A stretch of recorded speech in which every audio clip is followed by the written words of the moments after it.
למידה עצמית, שני אנשים חשובים מאוד, אור ונתי, הם מרכזים את העבודה השוטפת ואחראים לכל האינטראקציה איתכם ועם הסטודנטים. בשלב הזה אני אעבור איתכם יחסית מהר, תכף אני אחלק לכם את החוברת ואז נעבור על זה בצורה יותר מסודרת.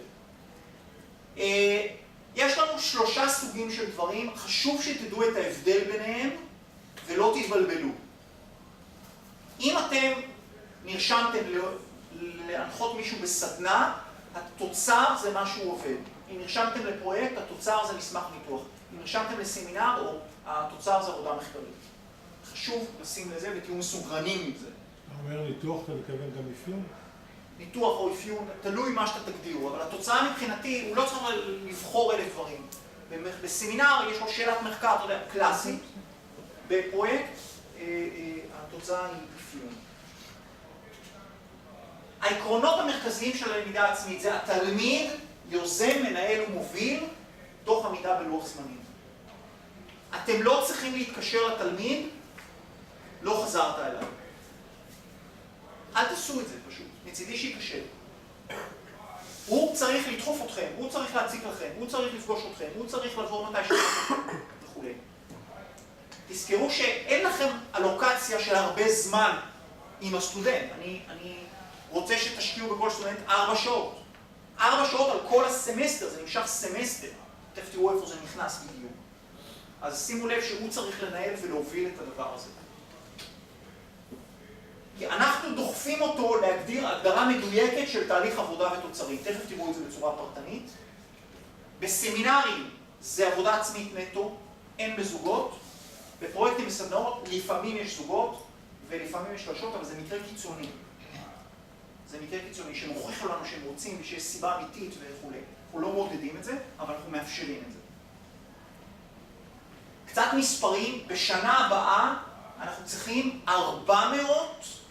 400 אירועים. אירוע זה או סמינר, או פרויקט, או סדנה. יש לנו 400 כאלה. תחשבו שכל סטודנט צריך לקחת 2 סמינרים, 2 סדנאות ו2 פרויקטים. עכשיו, שנה א', שנה ב', זאת אומרת, יש פה איזה סיפור, אבל בערך 400. אנחנו בקיץ טיפלנו, בקיץ, עם חלקכם, ב40 אירועים. ובנינו דרך זה את כל המערכת, ותכף נראה לכם את הדבר הזה. בוא נגיד שאם היה צריך לטפל ב200, הייתי עכשיו רגוע, כי אני פחות או יותר יודע את זה. 400 זה קצת גדול, אבל אנחנו, מה שנקרא, מתאמנים. זה השקף הכי חשוב. אני אעבור על זה במהירות, אחרי זה נעשה על זה זום אין לחוברת. התרשים הזה זה מרעיון לציון. מרעיון לציון. נורא פשוט. רק הבעיה זה כל השלבים, כאילו. אבל בגדול זה מכאן לכאן. זה לכם כאילו נתיב קצר. הבעיה שצריך לעבור כל העניין הזה. שלב הראשון הוא גיבוש הצעה על ידי הסטודנט. זה נכון גם לסמינר, גם... נכון לסמינר, אהלן. הנושא של עמידה בלוח זמנים הוא חשוב. מאוד חשוב בכל התוכנית. הצעה. הסטודנט מגבש הצעה. גיבוש ההצעה, אנחנו תכף נראה את זה עוד פעם בצורה יותר עמוקה, זה כרגע טופ לבל, בסדר? נעשה זומים. היא מגבש הצעה. ההצעה הזאת היא בעצם 1.5 עמוד, 2 עמודים בסך הכל. ההצעה הזאת צריכה להיות מאושרת על ידי המתאם, על ידי המנחה האקדמי, זה איש שלנו, אני או רותי או בן אדם שלישי, ובסופו של דבר על ידכם. אתם, נקודה חשובה, תקבלו מאיתנו הצעה שאנחנו חושבים שהיא טובה ושאנחנו חושבים שהיא מתאימה לכם. אתם צריכים לקרוא אותה ומהר מאוד להגיד go no go. מהר מאוד זה ברמה של יום, יומיים. כי אם זה לא מתאים לכם, אז זה סבבה. או נגיד לסטודנט לא איתי, או נגיד לסטודנט מנחה אחר. עכשיו, לא מתאים לכם, זה יכול להיות אני עסוק עכשיו, יש לי יותר מדי תלמידים, התחתנתי, לא בא לי, כל סיבה, זה לא משנה בכלל. במקרים נדירים, אתם יכולים להגיד, תשמעו, תשנו ככה וככה, אבל זו לא המטרה. כי ההצעה היא נורא קטנה, היא ממש רק התחלה. במידה ואמרתם כן להצעה, אתם מתחילים לעבוד עם הסטודנט על תוכנית עבודה. תוכנית עבודה היא כשמה כן היא, 3 עמודים, מה אתה מתכוון לעשות? בדיוק. לוח זמנים, סיכונים וכו'. עכשיו, אל תתבלבלו כל פעם מי שעשה כל מיני קורסים בניהול פרויקטים. זה לא פרויקט צ'לנג'ר, זה פרוטון, זה 80 שעות. אבל גם לא צריך תוכנית עבודה מפורטת. רוב, אני אומר לכם, הניסיון שלי במקומות אחרים, מי שכאן נמחק כבר, רוב העבודה זה פה. עשיתם עבודה טובה בתוכנית העבודה, גמרתם את העבודה. לכן אל תוותרו בתוכנית העבודה. לא לוותר בתוכנית העבודה, לעבוד טוב עם העניין הזה. אישרתם את תוכנית העבודה, 2 דברים קורים. 1, קיבלתם 400 שקל, באיזשהו תהליך שתכף נדבר עליו. אותם המנחים שהם, מה שאנחנו רואים, מנחים חיצוניים. 2, הסטודנט התחיל לעבוד. עובד, זה אומנם ריבוע כמו הגודל הזה, אבל פה רוב העבודה. בא אליכם, תוך כדי זה עצה, מה דעתכם, מה אתם חושבים, מפות, אתם יכולים להזיז אותו שמאלה וימינה, אבל בגדול, גמרתם כבר. לא צריכים עכשיו, גמרתם, כבר עשיתם תוכנית העבודה. אתם בסופו של דבר, לקראת הסוף, הוא מבקש מכם, הוא אומר, תשמע, זה העבודה הסופית, תן המלצה לציון, יש איזשהו טופס כמובן על הדבר הזה. הדבר הזה מאושר על ידי המנחה האקדמי. יש לנו בסוף הסמסטר הצגות של הדבר הזה, עם פוסטרים, ובסופו של דבר אנחנו מזינים בעזרת הודיה את הציון לתוך המערכת הסאב שנמצאת אצלנו. הודיה המרכז אקדמי של כל התוכנית. אוקיי? זה בגדול הסיפור. תעשי יותר נפנוף? מעולה. מהירות, כמה דגשים למנחים. קודם כל מהירות תגובה ב2 נקודות, אחרת התהליך מתעכב. 1, באישור ההצעה. 2, בזמן תוכנית העבודה. זה בעצם... מה אתה אומר? זה כל מה שאנחנו עושים. נכון, יפה. לא בחינם אתה... יפה מאוד. בשלושת הרעיתם, יש לנו פה עוד איזשהו מה שאתם עושים, וזה עוזרים לו גם, אבל זה אתם עושים על הדרך. קשר, הודעות ושאלות וכל דברים האלה, יש לנו מערכת ספציפית לדבר הזה, עם כל האינפורמציה וכו', אבל גם טלפונים, אנשים נגישים, הם יעזרו לכם. תכף אנחנו נראה לכם איך זה נראה מבחינת המערכת. שנייה. אבל תשימו לב שאני אשמח ונשמח לקבל ממכם עוד רעיונות לעבודות. בואו נראה לכם איך זה מתבטא במערכת. נקודה חשובה, אני רוצה להתעכב עליה, זה הנושא של זכויות יוצרים ותפסי סודיות. קודם כל נדבר על זכויות יוצרים. חלק אינטגרלי ממה שהסטודנט עושה עם הצעת העבודה, זה ממליץ על זכויות יוצרים. תכף נדבר איך ממליצים וכו', אבל ברגע שאנחנו אישרנו את ההצעה, חלק אינטגרלי מאישור ההצעה כולל הצהרה על זכויות יוצרים. ההצהרה הזאת מחלקת בכל צורה שתכף נדבר עליה את זכויות היוצרים בין המנחה, הארגון והסטודנט. כאשר התזה העקרונית זה כולם מסכימים, ומאיפה שבא הרעיון הולך זכויות. זאת התזה. סטודנט בא עם רעיון? שלא. מנחה בא עם רעיון? שלא. ארגון בא עם רעיון? שלא. נורא פשוט. יש כמה ניואנסים ספציפיים, תראו, יש לזה חלק נפרד בתוך המצגת. זה בניגוד אגב למה שקורה באוניברסיטאות ומקומות אחרים, אנחנו מאוד מאוד מאוד פרו השטח פה. אנחנו רואים את עצמנו כפסיליטייטור, אני לא מקבל לעשות מיליונים אוגמנטד ריאליטי שאתם תמציאו, או כל פרויקט אחר. זה לא המטרה שלנו, אנחנו צריכים to facilitate. גיבוש תוכנית עבודה הוא קטע קריטי מאוד מאוד מאוד, אני חוזר על זה, דיברתי על זה קודם, קשר שוטף עם הסטודנטים ופרמטרים למתן ציון, תכף אנחנו נציג לכם את זה בצורה טובה. הגענו לחלק האחרון, אנחנו נחלק לכם כרגע את אוגדן העניין. כל מה שעשיתי לכם עכשיו, אנחנו נצלול עוד רמה אחת פנימה, ולראות איך זה נראה.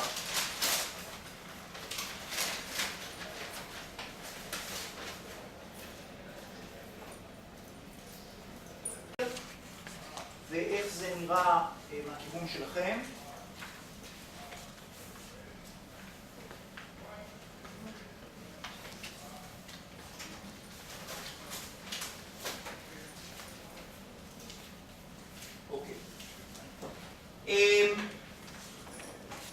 מודל היא מערכת לניהול למידה שאנחנו משתמשים בה בקורסים במערכות מידע.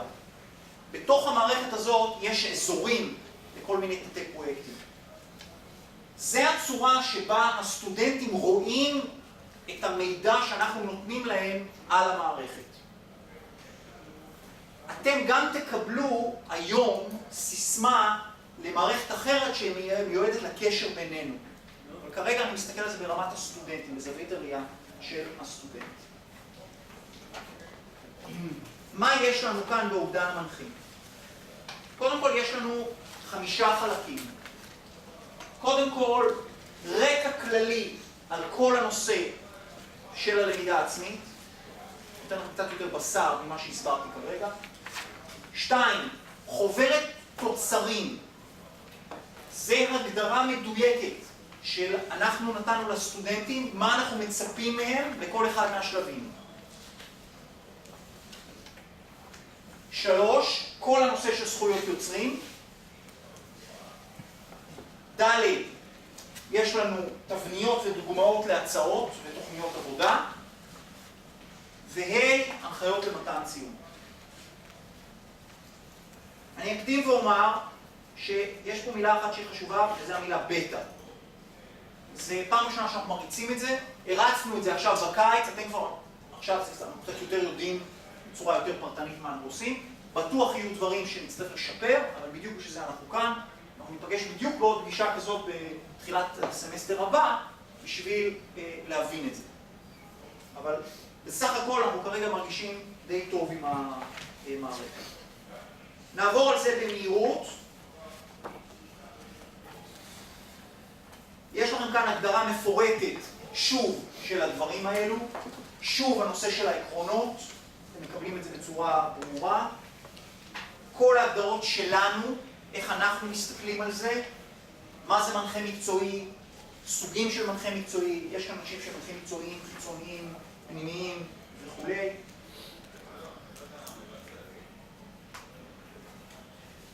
איך אנחנו מגייסים את המנחים, זה תהליך שלנו. אגב, אם יש לכם אנשים שאתם חושבים שיכולים להיות מנחים, אנחנו נשמח להיפגש איתם. יש פה פירוט של תהליך העבודה של הסטודנט, שהוא דומה לגרף שראינו קודם. כל הנושא של הכספים, למי שזה רלוונטי עבורו, הדבר הזה נמצא בתוך מערכת המודל, יש שם נוהל מפורט איך לעשות את זה, ואנחנו נשמח לענות לשאלות למי שרוצה.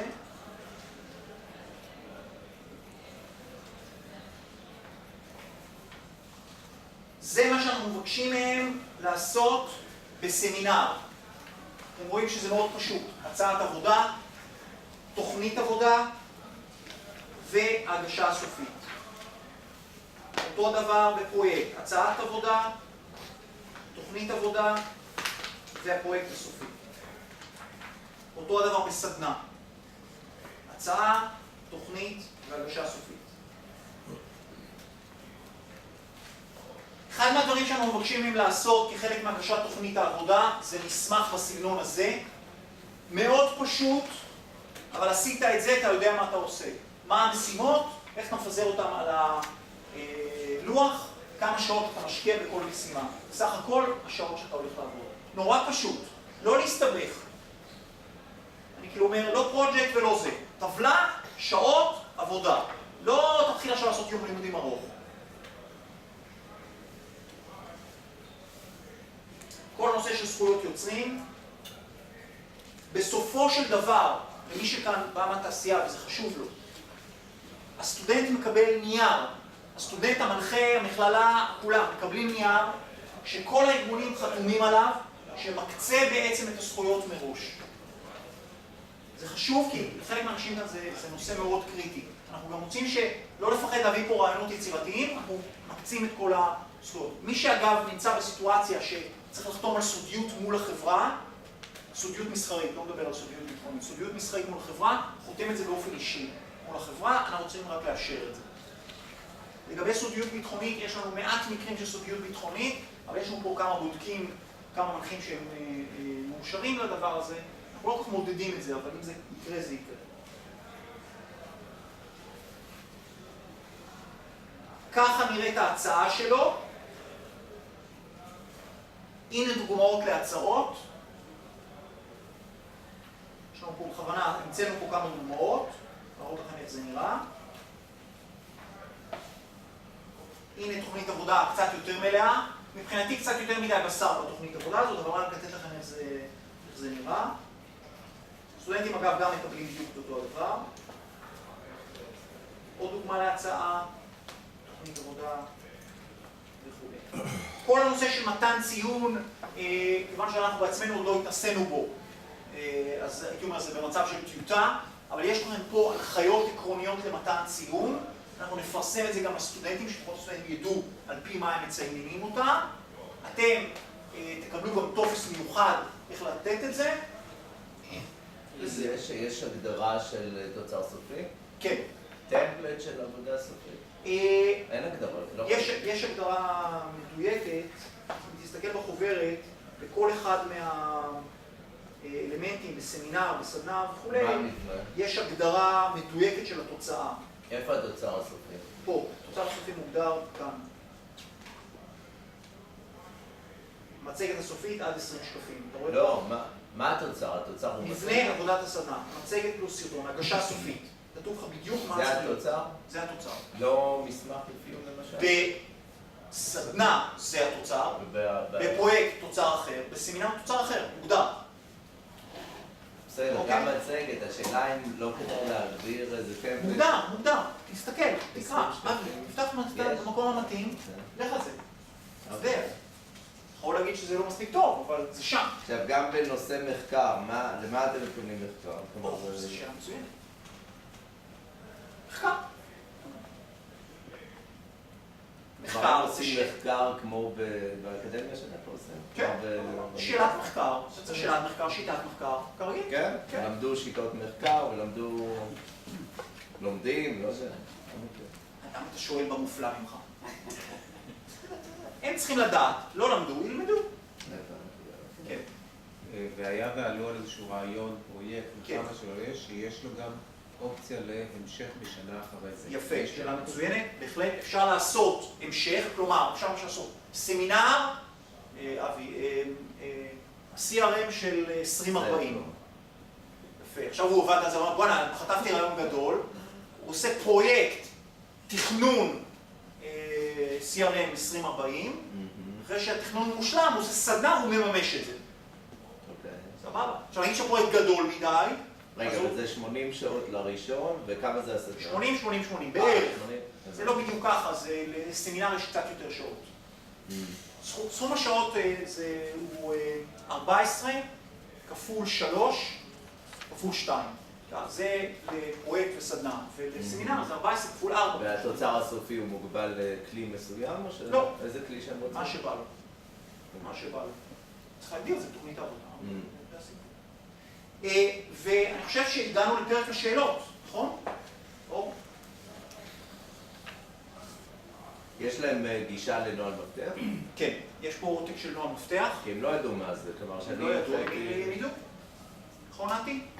יש להם גם עמוד על... יש להם קישורים לכל מיני דברים פרודוקטיביים שעוזרים להם, כל מיני... שנייה, בואו נראה לכם אולי איך הם רואים את הדברים בזווית הראייה שלהם. קודם כל, הם רואים המון הצעות פוטנציאליות, subjects. כל אחד כזה זה סוג של פרויקט. או שהגיע ממכם, או שאנחנו המצאנו. ככה הם בוחרים את הפרויקטים. רואים שיש לנו כאן, למשל, Technology and the Influence of the Brain, זה משהו שאנחנו עובדים עליו עוד לא... רגע, זה נושא, זה לא... לפעמים זה ממש עבודה ספציפית. למשל, Customer 32, שאתה מסתכל. כן. מה זה? זה כללי. כלומר, מה זה CRM? מושג, נחקור, פתח את זה פנימה, נראה מה כתוב פה. מישהו כתב את זה. נכון? נכון? מישהו מכיר אותו מכיר? כן, מכיר אותו. יפה. אז זה הסיפור.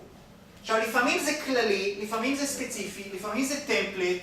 למשל, בדוק את נושא הסקיוריטי של מערכת X, ותשים בזה X שאתה רוצה. אז זה מקור לרעיונות. אחרי זה יש להם כל מיני, איך עושים כל מיני דברים. מישהו רוצה, היה לנו למשל קבוצה של אנשים שרוצים לפתח באנדרואיד כל מיני דברים. יש פה זה. ואנחנו עושים את זה, לאט לאט יהיה לנו פה. ספציפית, יש לנו הסכם עם נוהל מפתח, יהיה לנו פה נוהל מפתח לכל אחד מהסטודנטים.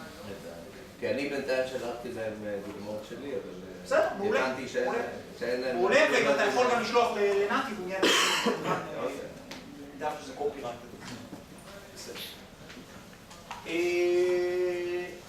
אוקיי, עוד שאלות, מחשבות, רעיונות? כן. לגבי התוצר של פרויקט. כן. אז אני רואה פה, זאת אומרת, יחסית מה שמפורט פה בתור תוצר הוא מאוד כללי. השאלה, לאיזה רמה לדוגמה צריך, ברמת פרטים צריך לרדת בתוצר? מה שהגיוני ב-80 שעות. אוקיי. נורא פשוט. מה שהגיוני. עכשיו תחשוב, מה זה 80 שעות? לוקח לו 20 שעות רק להתאפס על עצמו, ולהגיע למצב אחרי תוכנית עבודה, אז יישאר לו רק 60 שעות. אתה יודע, זה לא סופר מסובך. עכשיו, זה תלוי גם מה ההיקף. יכול להיות שבחרת משהו שהוא מאוד גדול, ואתה עושה אותו בצורה יותר רדודה, או משהו נורא ממוקד. אם משהו נורא ממוקד, אז בבקשה תטפל בזה יותר. כן? זאת אומרת, אז רמת הירידה לפרטים שאנחנו צופים נגזרת מתוכנית העבודה גם במידה מסוימת, וזה בסדר, זאת אומרת, מה שאני לא רוצה לדוגמה לעשות זה לאשר לסטודנט תוכנית עבודה, ואז שבסוף איכשהו זה יפגע בו, כן? אז השאלה אם בעניין הזה, זאת אומרת, זה לשיקול דעת המנחה... זה לשיקול דעת המנחה, בניגוד להצעה שאנחנו קוראים קודם, ואתה מאשר, תוכנית עבודה זה הפוך, בתוכנית עבודה אתה עושה אותה, ואנחנו רק מאשרים אותה. אז אם יהיה תקלה, וזה נראה לנו לא הגיוני, אנחנו נעצור את זה. אבל זה ממש רק בקרה. לאט גם, שוב, זה לא נורא מסובך. שוב, אני באוניברסיטת פתוחה, זה נכנס למסלול, אתם מיד מבינים, אחרי פעם אחת, פעמיים, תבינו את הראש, ולא יהיה פה... אנחנו גם נדע יותר, נפרסם יותר את הדברים. כן. בקבוצה יש מספר תלמידים, נכון? מה זה קבוצה? נדמה לי שראיתי קודם במודל באיזשהו מקום, שכל פרויקט הוא 3 תלמידים. לא, ממש לא. אתה פספסת את זה בהתחלה. כולם עושים בודדת. מקרה קיצוני 2, קיצוני בריבוע 3. וכל זה אנחנו צריכים לאשר אדמיניסטרטיבית קודם. הוא לא מודדים אותם לעבוד בקבוצות. באיזשהו מקום, אוקיי, נמצא את זה. אז בקבוצה יש מכפלה של השעות? כן. מצפים לעשות פרויקט בהיקף 160 שעות, מצפים גם לפצח את זה. כן. קיבלתי הגשת הצעת נושא אחד, כמה כך כללית, בשורה אחת, לא צריך להבין אפילו למה עבודה, צריך להיזהר עד כמה קצר, וזה היה, אני לא זוכר, אני זה פה, אבל דווקא במקרה שלך זה בדיוק מה שביקשת. לא, אפילו לא הבנתי איזה מקרה, זה היה ממש צריך טיפה. אז לתשומת ליבנו, אבל דווקא במקרה שלך זה סך הכל מאוד פשוט, זאת אומרת, תשמע, בוא תעזור לי לאפיין את האתר. כן, אפילו הבנתי, לא היה כתוב שזה אתר, אז היה טוב. כללי. מעולה. עכשיו, שאלה שנייה יותר, יש, נגיד, בסוג הזה של נגיד לפי אתר, יש אינטראקציה מהארגון, שהיא מאוד מאוד משמעותית לעבודה של כן. הוא צריך, נגיד, לראיין, הוא צריך... כן. צריכים לקבל פידבק מארגון. נכון. אני שואל כאילו את עצמי אם זה, עם הלוחות זמנים המאוד קשוחים פה, מצד שלו, כאילו, לא יעמוד בסתירה עם מצב של... אתה צודק ב100%, וזו כבר בעיה שראינו אותו בכמה מקומות. לכן צריך לפצל את העבודה, וצריך להכניס את הארגון למחויבות. זאת אומרת, להגיד לארגון, תשמע, בואו נעשה, אתה יודע מה, בואו נחלק את זה לשניים, אפיון ראשוני ואפיון שניוני. אבל ב3 חודשים חייבים להגיע למשהו. זאת אומרת, חייבים לגמור איזשהו תהליך. עכשיו, עניינית, אנחנו לא לוקחים פרויקטים שמצריכים טווח יותר ארוך. אז בואו נגיד, שלב ראשון, נגדיר את זה, נפצל את זה. אין לי בעיה שיעשה 2 פרויקטים. שלב ראשון, אתה יודע מה, ניתוח משווה של אתרים חיצוניים בכלל, שהוא לא צריך שום דבר מהארגון, לגמור את זה ב3 חודשים, ואחרי זה, באמצעות הדבר הזה, אתה תנצל כדי ליצור מחויבות ארגונית, אני חושב, יש לנו סטודנט ל3 חודשים, כן, לא, אנחנו ניתקע.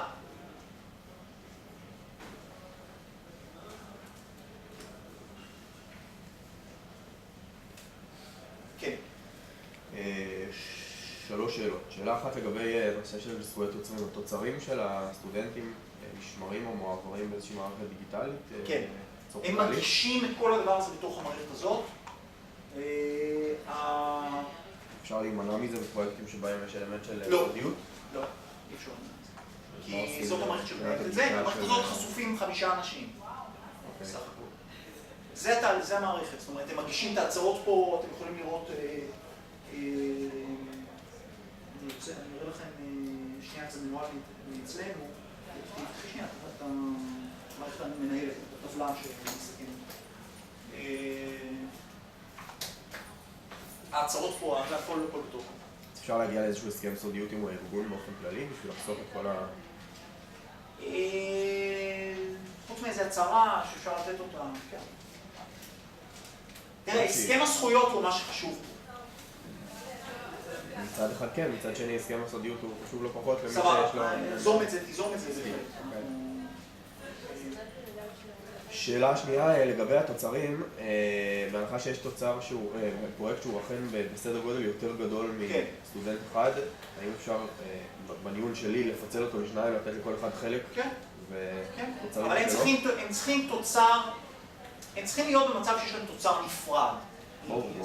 גם תהליך נפרד וגם תוצר נפרד, פשוט שייכים אותו... פשוט שייכים אותו כל אחד הפיצ'ר הזה ואחד הפיצ'ר הזה. ולגבי המימוש הסופי, יש מצב בסדנה הוא לא... התוצאה יכולה להיות משותפת, אבל אם כל אחד יתאר את זה... לא, השאלה אם אפשר שהתוצר הסופי לא יהיה מערכת עובדת, אלא יהיה תוצר ניהולי, איזשהו מסמך ניהולי, איזשהו טמפלט ניהולי, מערכת עובדת. אז זה פרויקט. מערכת עובדת, אין, זה... בעולם זה עובד. עכשיו, זה מספיק, זה יכול להיות אתר אינטרנט עובד, זה יכול להיות תוכנה קטנה שעובד, זה יכול להיות פיצ'ר ב-SAP שעובד, זה יכול להיות חיבור של אנליטיקס ודוחות, אבל זה עובד. זה לא דיבורים וזה לא מסמכים וזה לא זה, אני כבר נמאסתי קצת מהקומבינה הזאת. יש עוד שאלה? לא, זהו, תודה. ההנחה שפרויקט שעושים יותר מבן אדם אחד, זמן ההנחיה שלו הוא גם כן... הוא לא, אתה מקבל פעמיים. אם יש לך שני סטודנטים, אז אתה מקבל בשביל שני סטודנטים 1,600 שקל. זה לא היה ברור. אז זה צריך להיות ברור. זה ברור. התמחור הוא פר זה, וכמובן כמות השעות שאנחנו מבקשים מכם יותר וכו'.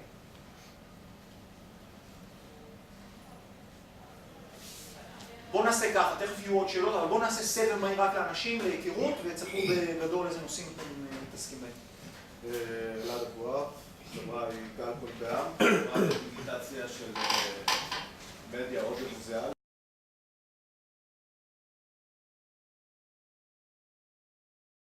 מנהל תוכנה בחברת אודיו פופטרוניקס. מה שאנחנו עושים זה מפתחים מוצרים מבוססי עיבוד תמונה וראייה כלל כיוונית, בעיקר לתעשיות ביטחוניות. אני פה סמינר באבטחת מידע. אופיר לייטנר, מתעסק בעיקר בתחום הסלולר, אבל גם קצת בעולמות וירטואליים, יועץ לחברות כמו סאן, אורקל, שזה אותו דבר כבר. אותו דבר, פספסת על כוח. בלייז, כן, אכן כך. וזה מנחה גם בתחום הזה. נתן זלדס, אני בטרנספורמציה, אני הייתי רוב הקריירה שלי באינטל, הייתי מהנדס בכיר ב-IT ועכשיו אני יועץ עצמאי בתחומים של אפקטיביות של עובדי ידע, התפר בין טכנולוגיית IT והתנהגות של אנשים. כן. אמנון אלבין עוסק בניהול פרויקטים ומערכות מידע במסגרת חברה שלי. דוקטור רותי גפני, אני באה מהאקדמיה מערכות מידע ואני יועצת בתחום מערכות מידע וניהול פרויקטים, ניתוח מערכות. ניר פסי, בעלים של חברת ויקן סקיור, מתעסק בתחום של אבטחת מידע, מומחה לתחום של עבירות מחשב, יועץ בתחום אבטחת מידע.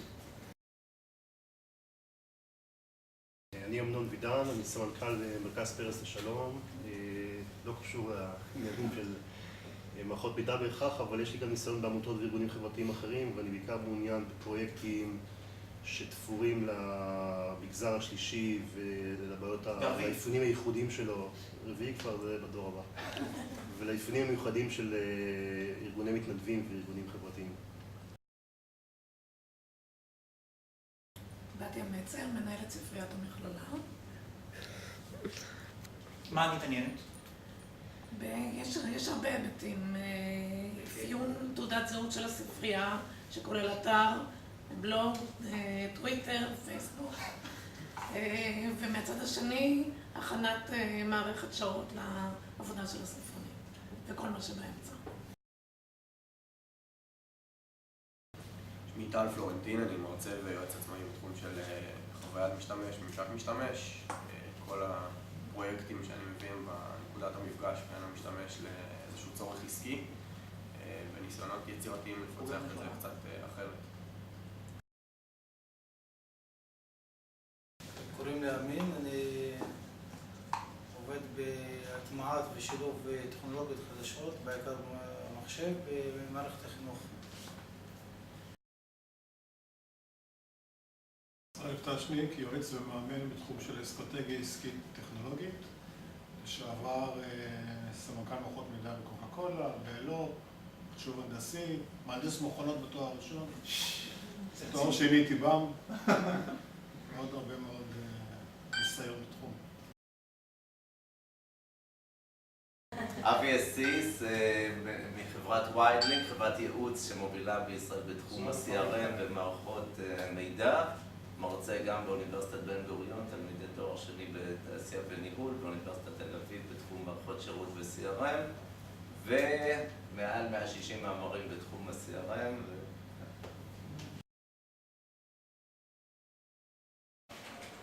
אלעד אבואב, חברת קלקול בע"מ, חברה שמתמחה בדיגיטציה של חומרים מגנטיים. אנחנו מטפלים בארכיונים כמו גלי צה"ל, מרכז רבין, ממירים מכל פורמט קיים לכל פורמט דיגיטלי קיים.